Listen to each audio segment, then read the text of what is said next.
মহানগৰীৰ বশিষ্ঠ বালুঘাটস্থিত নেউটীয়া ভাগীৰথী হাস্পতালত আন্তৰ্জাতিক নাৰী দিৱসৰ লগত সংগতি ৰাখি বিশেষ আলোচনা চক্ৰ।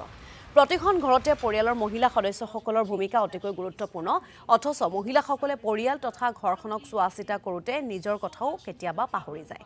কিন্তু প্ৰতিগৰাকী মহিলা নিজৰ স্বাস্থ্যৰ ক্ষেত্ৰত সজাগ হোৱাৰ দৰকাৰ। সেয়েহে আজি হাস্পতালখনত health care is her right turning awareness into action for every women বিষয়ক লৈ আলোচনা চক্ৰ অনুষ্ঠিত হয় আৰু শিশু মহিলাৰ চিকিৎসা সেৱাৰ হাস্পতালখনত অনুষ্ঠিত এই আলোচনা চক্ৰত কেইবাগৰাকীও মহিলা বিশেষজ্ঞ চিকিৎসকে স্বাস্থ্য সজাগতাৰ ওপৰত বক্তব্য ৰাখে।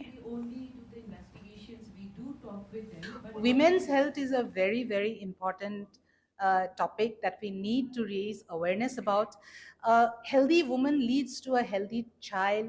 A healthy woman is the backbone of a healthy family and a healthy society.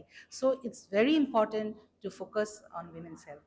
কিছু যে women নিজকে সদায় পিছত ৰাখে, মানে সবৰ কেয়াৰ আগতে কৰে আৰু নিজকে একদম পিছুৱাই দিয়ে, নিজৰ হেল্থটো প্ৰায়ৰিটাইজ নকৰে। গতিকে আজি মটোটো হ'ব যে women health should be prioritized. আমি procrastinate কৰিব নালাগে, we should prioritize women health. And we are committed to promote women's health.